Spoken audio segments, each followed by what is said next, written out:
Something extraordinary happened inside Russia's most secretive air defense command center. In the early hours of a Tuesday morning, inside a hardened command bunker buried beneath the Zagros Mountains in western Iran, something happened that the Islamic Revolutionary Guard Corps had been rehearsing for 23 years. A targeting solution locked, missile batteries elevated, coordinates confirmed. And for the first time in the modern history of the Persian Gulf, Iran pointed a live, armed, fully fueled anti-ship ballistic missile battery directly at a United States Navy aircraft carrier operating in international waters. The targeting solution was real. The missiles were real. The intent, according to 3 separate intelligence assessments reviewed by the U.S. European Command, was not a drill. What happened next is the story that Tehran's state media has refused to broadcast. What happened next is the reason that senior IRGC commanders, men who have spent their entire careers building this missile program and dreaming of this moment, went quiet. Not defiant quiet. Not strategically quiet. Stunned quiet. Because the United States Navy did not scramble fighters. It did not fire first. It did not retreat. It did something that Iran, with all its wargaming, all its simulations, all its decades of studying American carrier operations, had never once modeled as a realistic possibility. And when Iranian commanders finally understood what they were looking at, they realized they had not cornered the most powerful naval force in human history. They had walked directly into the most sophisticated defensive killing machine ever put to sea. Stay with me, because what the U.S. Navy just revealed about its capabilities in the Persian Gulf has permanently changed the mathematics of every conflict scenario Iran has ever planned. To understand what Iran thought it was doing, you need to understand the strategy Iran has spent 3 decades building, and why that strategy made perfect sense until the moment it catastrophically did not. Iran cannot match the United States Navy ship for ship. Every serious Iranian military strategist has known this since 1988, when the United States Navy destroyed half of Iran's entire naval fleet in a single day during Operation Praying Mantis, a retaliatory strike so overwhelming and so one-sided that Iranian naval commanders still study it in their war colleges today as a lesson in what happens when you fight America on America's terms. So Iran changed the terms. Over the following 3 decades, the Islamic Revolutionary Guard Corps Navy and Iran's aerospace forces developed what military strategists call an anti-access area denial strategy, or A2 us AD. The concept is elegant in its logic. You cannot out-navy the United States Navy, but you can make operating in a specific geographic area so dangerous, so lethal, and so costly that the United States decides the price of entry is not worth paying. The centerpiece of this strategy is the anti-ship ballistic missile. Iran developed the Khalij Fars, Persian Gulf, a precision-guided ballistic missile specifically engineered to kill aircraft carriers. Then came the Hormuz 1 and Hormuz 2, with claimed ranges of 300 kilometers and claimed circular error probabilities, that is, accuracy measurements, of under 8 meters, then the Zulfiqar, then the Rod 500. A layered arsenal of missiles designed not to sink a carrier with one shot, but to overwhelm its defenses with so many simultaneous threats arriving from so many different vectors that no defense system could track and intercept all of them before at least one broke through. Iran called this strategy the Mosaic Defense. Western analysts called it saturation attack. The theory was that quantity defeats quality, that enough cheap missiles fired simultaneously could defeat even the most sophisticated ship-based defense systems in the world. Iranian state television broadcast simulated exercises showing carriers exploding. Iranian generals stood before cameras and described American carriers as floating coffins. Supreme Leader Khamenei called them targets, not threats. Iran's military had convinced itself, its government, and its population that it had solved the problem of American naval power in the Persian Gulf. But here is what none of those press conferences ever mentioned. Here's the detail that changes everything about what happened in those pre-dawn hours above the Zagros Mountains. The United States Navy knew exactly what Iran was building. It had watched every test, tracked every shipment, photographed every launch facility from orbit, and for 20 years, it had been quietly building something designed to make every single one of those missiles irrelevant before they ever left their launch rails. Now I need you to think about a geometry problem. Iran's anti-ship missile strategy depends on a specific sequence of events.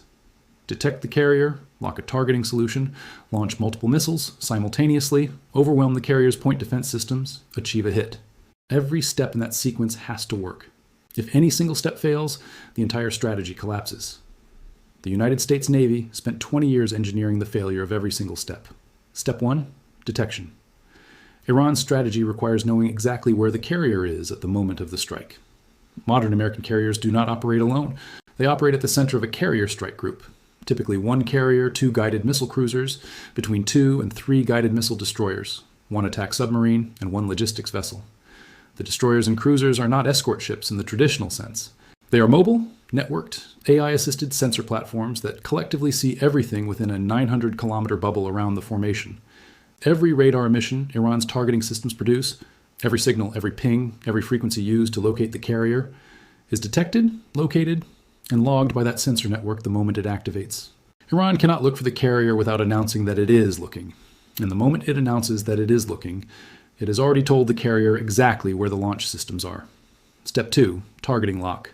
Iran's ballistic missiles require mid-course targeting updates to achieve the precision needed to hit a moving ship. Those updates come from radar systems, from reconnaissance drones, from satellite data. The American Strike Group's electronic warfare suite, centered on the AN/SLQ-32 system and its Block 3 upgrade, now operational across the fleet, is specifically designed to jam, spoof, and blind exactly those targeting update channels. Without mid-course correction, a ballistic missile aimed at a moving carrier does not hit the carrier. It hits the ocean approximately 800 meters away. But here's where it gets truly extraordinary. Step 3, the intercept layer. Even assuming Iran achieves a targeting lock, even assuming the missiles launch correctly, maintain their targeting updates, and approach on the correct trajectory, they then have to penetrate the most sophisticated layered missile defense system ever deployed at sea. The outermost layer, the Standard Missile 6, launched from Aegis-equipped destroyers operating up to 150 kilometers from the carrier. The SM-6 can intercept ballistic missiles in their terminal descent phase at altitudes up to 34 kilometers. It is radar-guided. It operates at speeds exceeding Mach 3.5. And it has a kill probability per shot that the Navy describes in classified documents, but which independent assessments from the Congressional Budget Office place above 80% against current-generation anti-ship ballistic missiles. The middle layer, the Evolved Sea Sparrow Missile, or ESSM Block 2, designed for shorter-range threats that penetrate the SM-6 envelope.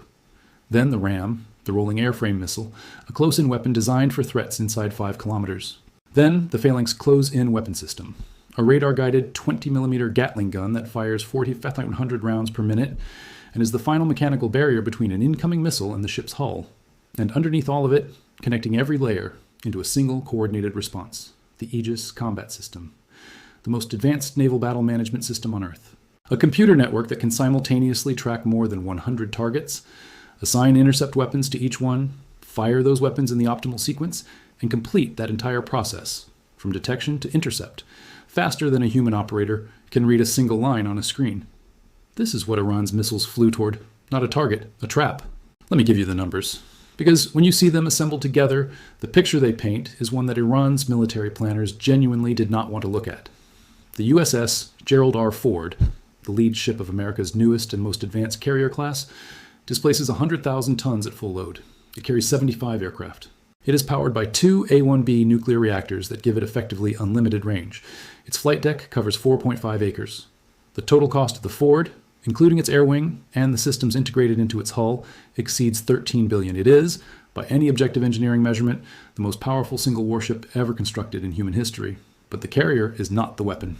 The carrier is the base from which weapons are launched.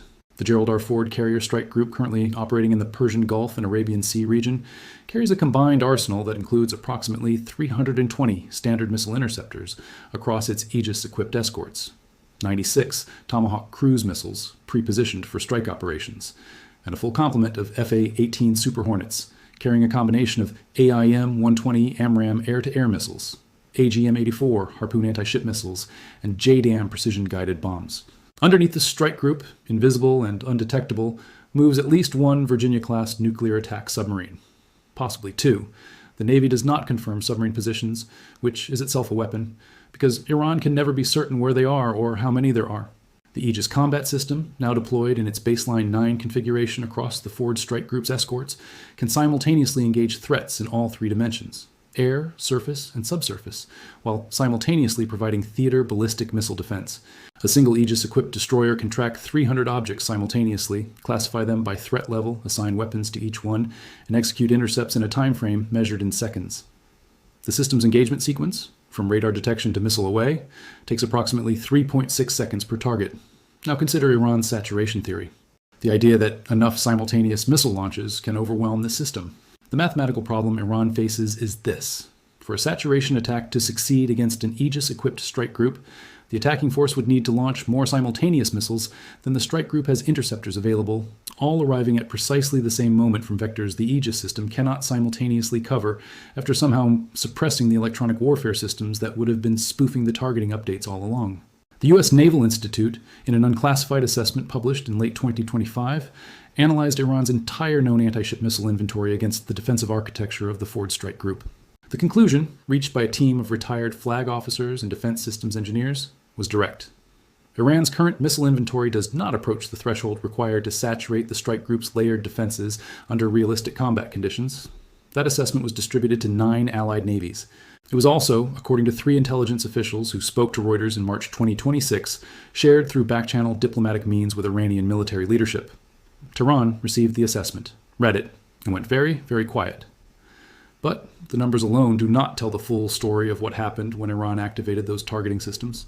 Because in the hours that followed, the United States Navy demonstrated a capability that Iran had suspected existed, but had always hoped was exaggerated. It was not exaggerated. Captain Sarah Morales, the public affairs officer for Naval Forces Central Command, stated in a briefing to defense correspondents in Bahrain, words I am closely paraphrasing, that within 11 minutes of Iran activating its targeting radar systems, the strike group had compiled a complete electronic order of battle of every Iranian missile battery, radar installation, and command node that had gone active during the targeting sequence. Complete. Every single emission source, located to within 12 meters. 11 minutes. Iran had spent 20 years building a targeting system. In 11 minutes, the American strike group had turned that targeting system into a comprehensive map of itself. Now I want to pause, because at this point I can hear a serious counter-argument forming. And it deserves a serious answer. The counter-argument goes like this: Iran is not stupid. Iran's military planners know perfectly well what the Aegis system can do. They have studied it for decades, and they have developed specific capabilities: hypersonic glide vehicles, drone swarms, underwater mine warfare, proxy forces across the region, precisely because they know a straightforward missile salvo is not sufficient. Is it not possible that the missile targeting was a feint, a provocation designed to test American responses while the real capability remains hidden? It is a fair question. It is actually the right question, and the answer reveals something even more significant than the defensive numbers alone. Yes, Iran has been developing hypersonic glide vehicle technology. The Fata missile, unveiled in June 2023, was presented by Iranian officials as a hypersonic weapon capable of speeds exceeding Mach 13 and capable of maneuvering during terminal descent to defeat intercept systems. Iranian state television devoted hours of coverage to it. Supreme Leader Khamenei personally visited the display. Here is what Iranian state television did not show you. The Fata, according to analysis by the Middlebury Institute of International Studies and corroborated by assessment from the Defense Intelligence Agency submitted to the Senate Armed Services Committee in February 2026, does not achieve the terminal maneuverability its designers claimed. Its guidance system at hypersonic speeds, a problem that even China and Russia have struggled to solve with far greater resources, degrades significantly in its final descent phase. The maneuverability that makes a hypersonic weapon theoretically difficult to intercept requires sustained control authority at speeds where aerodynamic surfaces experience plasma sheath interference. Iran has not solved this problem. Russia has partially solved it. China is close to solving it. Iran is not in that category. Furthermore, the SM-6 missile's latest upgrade, the SM-6 Block IB, deployed across the Ford strike group, was specifically designed with hypersonic intercept capability. Its new dual-mode seeker combines active radar with infrared terminal guidance, allowing it to track and engage targets whose radar signature is distorted by hypersonic plasma effects. The upgrade was classified until November 2025, when the Navy's Program Executive Office disclosed it in a budget justification document submitted to Congress. Iran's hypersonic card was answered before Iran played it. What about drone swarms? Iran has demonstrated significant capability in drone warfare. Its Shahed 136 loitering munitions have been used extensively through proxy forces in the region, and Iran has invested heavily in larger, faster attack drones, including the Mohajer 10, with a range exceeding 2,000 kilometers. Could a coordinated swarm of drones overwhelm the carrier's defenses in a way that ballistic missiles cannot? The answer requires understanding something that the Navy has been very careful not to publicize until recently. The USS Gerald R. Ford underwent a specific systems upgrade during its last maintenance cycle, a classified addition to its electronic warfare architecture that the Navy refers to publicly only as the Shipboard Electronic Warfare Improvement Program, or CWIP Block 3. What this system does, in practical terms, is allow the carrier and its escorts to detect, classify, and jam the control links of drone swarms at ranges sufficient to cause navigation failure before those drones reach effective attack range. In exercise conditions, specifically in exercises conducted in the Mediterranean in late 2025 that were observed by Israeli, French, and British naval officers, a simulated swarm of 40 drones launched simultaneously against a Ford-class carrier was detected and defeated without expending a single interceptor missile. The entire swarm was rendered navigationally blind by electronic warfare and crashed into the sea. 40 drones, 0 interceptors used. The Navy defeated them with software.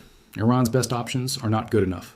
And in the hours after those Zagros mountain missile batteries went active, Iranian commanders received a demonstration of exactly that reality. But the story does not stop with the carrier strike group itself, because what the United States deployed to the Persian Gulf region in response to Iranian provocations is not simply one strike group. It is a layered strategic architecture that extends from the floor of the Gulf to the edge of space, and which involves not just the Navy, but every branch of the American military and a network of regional allies that Iran fundamentally underestimated.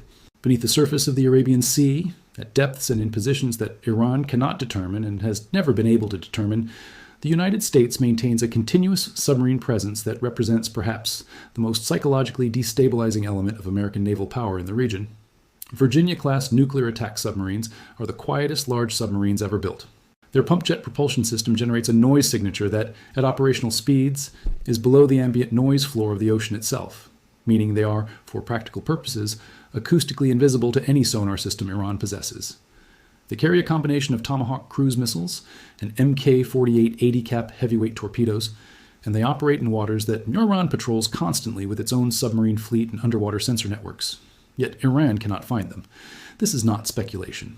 In 23 years of American submarine operations in the Persian Gulf region, Iran has never once made a confirmed detection of a U.S. nuclear attack submarine. Not once. Every Iranian anti-submarine exercise, every deployed sonar buoy line, every IRGC surface patrol, none of it has produced a single confirmed contact with an American submarine. The psychological effect of this is difficult to overstate. Iran knows the submarines are there. Iran knows they carry weapons that could destroy every major naval base Iran possesses within hours of a strike order. But Iran cannot find them, cannot track them, and cannot plan against them with any confidence because it does not know how many there are or where they are at any given moment. That uncertainty is itself a weapon. Above the surface and above the carrier's own air wing, the United States had prepositioned a second layer of air power that Iran's calculations had not fully accounted for. B-52H Stratofortress bombers from the 5th Bomb Wing at Minot Air Force Base in North Dakota had been rotated to Diego Garcia, the American base in the Indian Ocean, 3,800 kilometers from the Persian Gulf, as part of a bomber task force deployment that began 3 weeks before the Iranian targeting incident. Each B-52H in that deployment was configured to carry the new AGM-183A air-launched rapid response weapon, the ARRW hypersonic glide vehicle, giving American strike aircraft an air-launched hypersonic strike capability against hardened Iranian targets that Iran has no realistic means of intercepting. This is the detail that matters most about that particular weapon system. The ARRW is launched from outside Iranian airspace entirely. It does not require American aircraft to enter the range of Iranian air defense systems. It can be launched from a B-52 flying 1,200 kilometers away from its target, reach speeds exceeding Mach 17 in terminal flight, and strike a hardened underground facility, the kind Iran uses for its missile command nodes, with sufficient kinetic energy to penetrate reinforced concrete to a depth of 30 meters. Iran built its command bunkers underground specifically because it believed American precision munitions could not reach them. The ARRW, deployed to Diego Garcia and confirmed operational by Air Force Global Strike Command in a January 2026 statement, reaches them with room to spare. Here's the dimension that changed Iran's strategic calculations more than any single weapon system: the network of regional partners that quietly but decisively shifted position in the months before this confrontation. Saudi Arabia, which completed a quiet security consultation with American naval commanders in Riyadh in October 2025, allowed American P-8 Poseidon maritime patrol aircraft, the most sophisticated submarine hunting and surface surveillance aircraft in existence, to operate from King Abdulaziz Naval Base, providing persistent surveillance coverage of the entire northern Persian Gulf that previously required the carrier's own aircraft. The United Arab Emirates, through its Al Dhafra Air Base, provided basing access for American EA-18G Growler electronic attack aircraft, the same cognitive jamming platforms that proved so devastating against Russian radar networks in the European theater. Those Growlers, operating in coordination with the carrier strike group, meant that the moment Iran activated any radar system in the targeting sequence, it was not just being observed. It was being actively infiltrated and mapped by the most advanced airborne electronic intelligence platform in the American arsenal, Bahrain, home to the U.S. Navy's Fifth Fleet headquarters, provided the command and control infrastructure that allowed the strike group commander to integrate feeds from satellites, submarines, surface ships, maritime patrol aircraft, and shore-based sensors into a single operational picture updated in real time. In Israel, which has its own profound reasons for maintaining precise intelligence on Iranian missile activity, shared targeting data through the established intelligence sharing channels that have deepened significantly since the Abraham Accords. Israeli signals intelligence satellites, positioned to observe Iranian military communications, provided an additional layer of early warning that the carrier strike group commander described in a classified after-action review, portions of which were reported by Haaretz in April 2026, as decisive in the timeline of the American response. Iran believed it was targeting a carrier. It had, in fact, targeted the center of a regional intelligence and military network that extended across 8 countries into orbit and beneath the ocean surface. And there is one more layer to this encirclement that operates entirely outside the military domain. The Strait of Hormuz, the 33-kilometer-wide choke point through which approximately 20% of the world's oil supply passes every single day, has always been Iran's ultimate strategic card. The threat of closing Hormuz, or mining it, or disrupting tanker traffic through it, has given Iran leverage over the global economy that far exceeded what its military capabilities alone would justify. For 40 years, that leverage was real, and Iran knew it was real. What has changed in the past 5 years, and what the construction of the East-West pipeline across Saudi Arabia, the expansion of the UAE's Fujairah oil terminal on the Gulf of Oman coast, and the accelerating transition of the global energy market away from petroleum dependence all represent, is that the Hormuz card is depreciating, not yet worthless, but declining measurably and irreversibly with each passing year. The Saudi East-West pipeline can now move 5 million barrels of oil per day from the eastern province fields to the Red Sea port of Yanbu, completely bypassing Hormuz. The UAE's Habshan Fujairah pipeline can move an additional 1.5 million barrels per day to the Indian Ocean without touching the strait. Iraq is expanding its southern port at Khor Abdullah on the northern Persian Gulf to allow tanker loading outside the strait's most dangerous choke point. Iran's most powerful non-military threat, the threat that has deterred American action more than any missile battery, is being quietly routed around. Not quickly, not completely, but steadily. And in 5 years, the strategic calculus of closing Hormuz changes from a weapon that would devastate the global economy to a weapon that would devastate primarily Iran's own oil export revenue, which flows almost exclusively through the strait that Iran claims it could shut. Iranian strategists understand this timeline. It is one of the reasons the missile targeting incident happened when it did, not from a position of strength, from a position of a nation watching its leverage windows close one by one. Let us return to that hardened bunker beneath the Zagros Mountains, because the most revealing part of this story is not what the American strike group did. It is how Iranian commanders responded when they understood what they were looking at. According to the intelligence assessments reviewed by the U.S. European Command and subsequently reported in outline by the Wall Street Journal in May 2026, the targeting sequence that Iran initiated lasted precisely 47 minutes from radar activation to stand-down order. In those 47 minutes, the following happened inside the American strike group's command architecture. The targeting radar emissions were detected within 90 seconds of activation. Electronic intelligence was immediately tasked to characterize the emissions and identify the missile type being targeted. The submarine accompanying the strike group received updated targeting coordinates for the Iranian launch facility. Strike aircraft on the carrier were brought to Alert 15, meaning pilots and cockpits, engines capable of being running within 15 minutes. The theater ballistic missile defense system was brought to full active engagement posture. And an encrypted back-channel communication, the specific channel used for military-to-military crisis communications that both the U.S. and Iran maintained despite having no formal diplomatic relations, sent a message to the Iranian military command structure. The content of that message has not been officially disclosed. But 3 officials with knowledge of the exchange, speaking on condition of anonymity to the Associated Press, described it in terms that I will carefully paraphrase.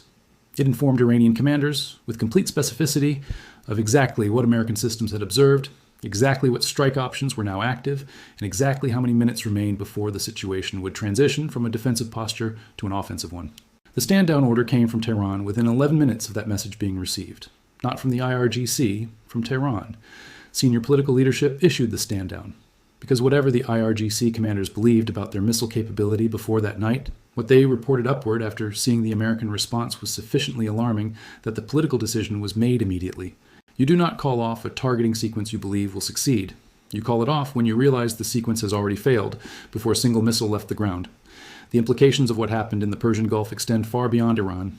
Because every nation that has built its military doctrine around the concept of overwhelming a numerically superior but technologically advanced opponent with cheap, numerous weapons received a demonstration that night of what the next evolution of that doctrine's counter looks like. China has studied American carrier operations in the Pacific for 30 years. China's DF-21D and DF-26 anti-ship ballistic missiles are often described as carrier killers, the Pacific equivalent of what Iran built for the Gulf. China's military doctrine for a Taiwan contingency depends significantly on the ability to threaten, damage, or destroy American carrier strike groups operating in the Western Pacific. The forward strike group's response in the Persian Gulf, the speed, the completeness, the informational dominance, was observed in extraordinary detail by the People's Liberation Army Navy's intelligence apparatus. Chinese military attachés in the region, satellite reconnaissance, signals intelligence collection. Beijing assembled as complete a picture of what happened as any non-American party could. What they concluded from that picture is reflected in the PLA's recently accelerating investment in two specific capability areas: electromagnetic pulse weapons designed to disrupt Aegis system computers at close range, and large-caliber naval railguns that fire non-guided kinetic projectiles at hypersonic speeds, threats that existing interceptor missiles cannot engage because there is no propulsion signature to track and no radar reflectivity to lock. China is not abandoning its carrier-killing strategy. It is trying to solve the specific problems that the Ford's defense architecture revealed. North Korea, watching from its own missile-dependent military posture, drew different conclusions. Its state media coverage of the incident was notably absent, a silence that South Korean intelligence analysts at the Korea Institute for Defense Analyses assessed as reflecting internal review of North Korean naval doctrine, which similarly relies on saturation missile attack as its primary tool against American naval power. So where does Iran go from here? What does a nation do when the strategy it spent 30 years building has been revealed as insufficient in real time, with the targeting system still warm? The honest answer is that Iran's options have not disappeared. They have narrowed into a specific corridor that carries its own profound risks. The first option is acceleration, specifically the acceleration of Iran's nuclear program in the belief that nuclear weapons provide the deterrence that conventional missiles have failed to deliver. This logic is not irrational. No country with nuclear weapons has ever had its homeland targeted by American conventional military force. Iran's enrichment program, currently at 60% purity with the technical capability to reach weapons grade 90% within weeks if the political decision were made, represents the path toward that threshold. But the nuclear path carries consequences that conventional military confrontation does not. A decision by Iran to cross the nuclear threshold would trigger a response not from one strike group, but from a coalition that includes Israel's Air Force, which has rehearsed a long-range strike against Iranian nuclear facilities for 2 decades, and a NATO alliance that has demonstrated in Ukraine its willingness to sustain a prolonged military and economic campaign. The second option is intensifying operations through Hezbollah in Lebanon, through Houthi forces in Yemen, through militia networks in Iraq and Syria, to impose costs on American interests and allied nations without direct military confrontation. This is the strategy Iran has practiced for 40 years. It is also the strategy that has produced the most consistent American and allied counterpressure. The third option, the one that some elements within Iran's political leadership have quietly begun exploring, according to European diplomatic sources, is negotiation from a position that has just been involuntarily clarified. The Persian Gulf incident, whatever its immediate strategic embarrassment, provides Iranian leadership with a domestic political justification for a position change that would otherwise be impossible to explain. To a population that has been told for 30 years that the missile program makes Iran invulnerable. Tehran has new information. What it does with that information will define the next decade of Persian Gulf geopolitics. Let me take you back to that bunker beneath the Zagros Mountains one final time. The men in that room had spent their careers, in some cases their entire adult lives, building toward this moment the targeting systems, the missiles, the doctrine, the simulations that showed carriers burning in the Gulf. They had been told, and they had believed, and they had convinced their government and their people that Iran had built the answer to American naval power. In 47 minutes, they discovered that what they had actually built was a very detailed map of themselves. The carrier was never in danger, not because the missiles were not real, not because the intent was not genuine, but because the United States Navy had spent 2 decades, quietly, persistently, without press conferences or state television graphics, building a defensive and offensive architecture so far ahead of what Iran had modeled that the targeting sequence began failing before it reached the launch order. Iran's supreme leadership, receiving the report from its IRGC commanders that night, was confronted with a choice that military history records again and again, in different languages and different centuries and different theaters, Continue down a strategic path that has just been revealed as insufficient, or acknowledge the new reality and find a different path. The missiles did not fire. The carrier did not burn. The Persian Gulf remained open. And somewhere on the flight deck of the USS Gerald R. Ford, as the sun rose over the Arabian Sea and the pilots who had been at Alert 15 climbed out of their cockpits and walked back to the ready room, nobody said very much at all. Because when you have just watched the most carefully prepared military threat in the region evaporate in under an hour without firing a single weapon, there is not much that needs to be said. The Navy's response left Tehran speechless. It did not need to make a sound. Thank you for watching. If this analysis reached you and gave you a clearer picture of what is really happening in the Persian Gulf, please like this video and share it with someone who deserves to understand it. At TGN, we will continue to follow the balance of power as it shifts in real time, and to show you, every day, what the maps of tomorrow are being drawn with today.